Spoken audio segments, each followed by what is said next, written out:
man, could you imagine you're a professional singer, you have made it big enough that a big sporting event asks you to perform the national anthem, your national anthem, in front of millions of viewers. You get there, you're excited, you're pumped, and then you butcher it. Oh my God, that has to be probably one of the worst things that can happen to like a professional singer. Just absolutely butchering the national anthem, a song that you know off by heart, that you've probably sang 1,000 times in your life. Just, oh my God, this list is about to be brutal. Oh, say can you please not butcher the nation's anthem? Welcome to WatchMojo.com, and today we'll be counting down another top 10 national anthem fails. Before we begin, we publish new videos every day, so be sure to subscribe for more great content. For this list, we're looking at instances where singers messed up performing either the US national anthem, the Star-Spangled Banner, or Canada's national anthem, O Canada. If you don't see the particular egregious performance that's etched in your memory, check out our original list. The Canadian national anthem is O Canada, something. I think that's how it goes. That's how it starts, doesn't it? Number 10, Josh Groban and Flea. Sometimes polar opposites come together to make something new and incredible. Other times you get, well, whatever this was. Whose broad stripes and bright star. For the 2010 BCS I mean, that sounded all right to me. National Championship game, Josh Groban and Flea of the Red Hot Chili Peppers got together to perform the national anthem. And the rockets red glare. It was a strange pairing to say the least, with Josh staying committed to his operatic style of singing and Flea accompanying him on bass.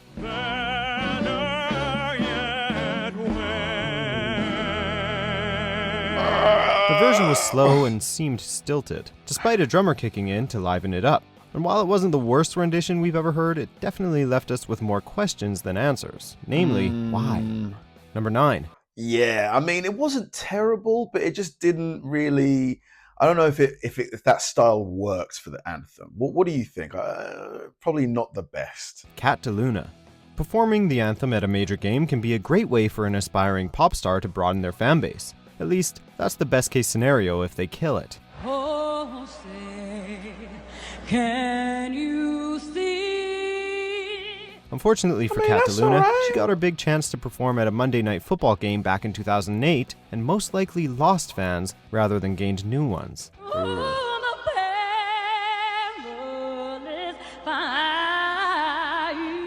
She gave a very divified performance of the song, complete with vocal runs and matching finger wagging.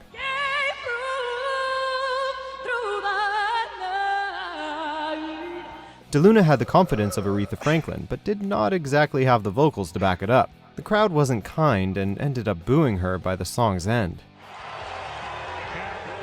They booed? I don't know. I don't know if it's ever okay to boo the national anthem. I don't know about that. Even if you don't like, what do you guys think about that? Like, even if you don't like the performance, that's still the national anthem, right? Can't boo the national anthem. Number 8, Measha Brueggergosman. Sometimes you have to wonder who's booking the talent for these performances. What's so proudly we hailed. It's not too often that we hear an operatic version of the Star-Spangled Banner or O Canada at a sporting event, and that's for good reason.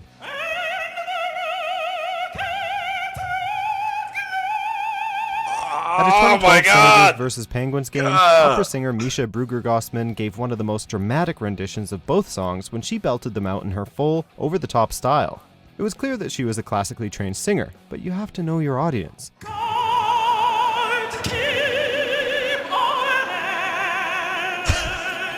Overly drawn out, she made it feel less like the start of a sporting event, more like a brand of cruel and unusual punishment. Number 7, Madison Rising. This again, not the voice itself ain't too bad, but it just doesn't work for an anthem, does it? That operatic style, it just doesn't fit an anthem. Or do you disagree? Really, I'm genuinely asking. The band was doomed from the start. Before Madison Rising even began to play, the announcer at a 2014 NASCAR race introduced them as America's most patriotic rock band, a big claim for anyone to make. Whoa, say. What started off a slow but fairly run-of-the-mill rendition took on a new life when the bass kicked in and they attempted to turn the national anthem into a rollicking rock and roll song.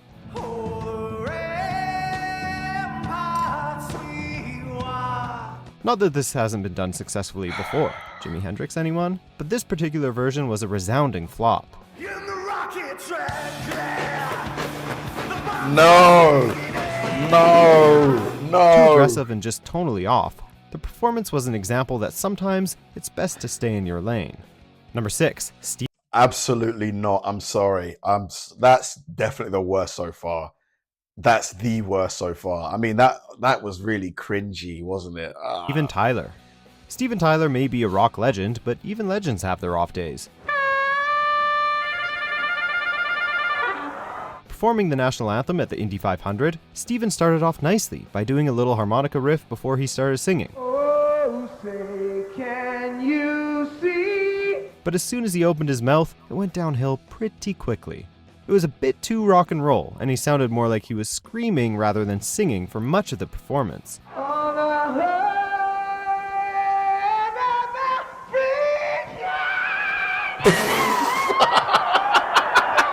Toward the end, he slid into a particularly egregious note that sounded like he was fighting off an assailant, not singing the nation's most important song.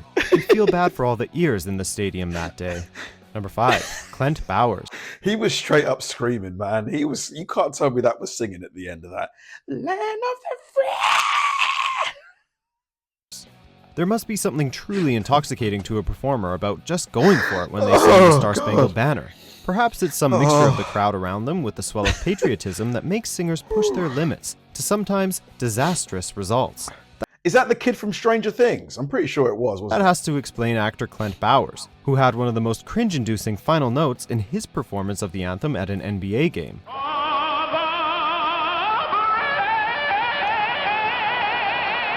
Poor dude really thought he was going to hit the high note, but instead his voice cracked and warbled all over the place. But we guess kudos to him for really committing. Number 4. Dude, that sounded like a sheep, man. Aaron Lewis. Your eyes and ears will be forever stained by this rendition of America's anthem. Aaron Lewis, the lead singer of the aforementioned alternative metal band, and now a country music crooner, went lyrically rogue at Game 5 of the 2014 World Series. So proudly we hail. You'd think such a self-consciously uber-patriot would, have remembered the words to the most iconic song in the country's repertoire. But no, he'd done goofed, replacing At the Twilight's Last Gleaming with a wrongfully placed We're So Gallantly Streaming. Maybe he should have had the lyrics tattooed on his neck. Number 3. Dude, forgetting the lyrics is just terrible, man. If you can't remember, just take a card or something with you. That's real bad, isn't it? Jesse McCartney. When you're a professional singer, one of the lowest bars to clear is knowing the words to the song you're performing. But time and time again, we've seen performers let that get the best of them. By the dawn's early light, whose broad stripes and bright stars. That's exactly what happened with singer and actor Jesse McCartney, who completely skipped a line while singing the national anthem at the 2009 NASCAR Pepsi 500. From the get-go, he seemed nervous and timid, unlike his usual stage presence. We don't know what was going on with him, but it had to be bad to completely flub it like that. Oh, the lands of the free. I mean, Number 2, that one weren't that bad. Maybe there was other parts of that performance that were terrible, but the bit that we heard wasn't that bad, I don't think. Definitely not enough to be third on the list compared to, Steve, what was his name? Steve Tyler? His performance, that was diabolical. Dennis K.C. Parks.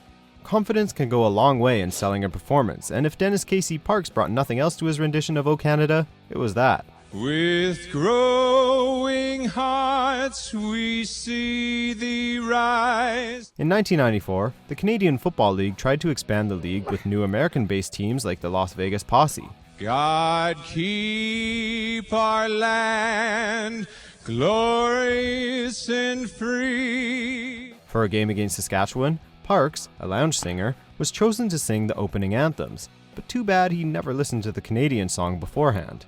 He made it sound like the Christmas carol, O Tannenbaum, which stunned Canadians in the crowd. For thee. Parks became a laughingstock, but 2 weeks later, he redeemed himself by singing it correctly at another game.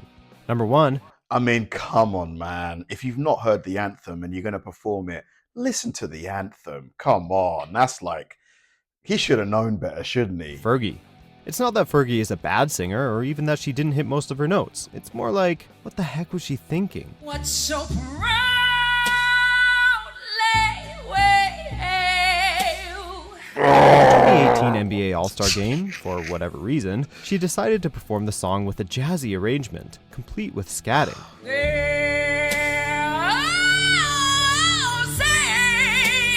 Instead of mixing it up and creating a new classic, the result was a weird, sexual rendition of the song that had players and spectators straining to keep from laughing. And the home. Her version was breathy Dude, she made it sound like something you'd hear in a burlesque house. What the hell is this? and seductive, the polar opposite feelings the national anthem should inspire. She got roasted on social media and apologized that her performance didn't, quote, strike the intended tone. The reason I was smiling is because I love the national anthem so much. Do you agree with our picks? Dude, I mean, oh, Fergie, why? Why Fergie? Love Fergie, man. Black Eyed Peas, great, great group. But that was just shocking. I'll say it. No. Thanks for watching, guys. If you enjoyed the video, please like and subscribe, and I'll see you in the next one.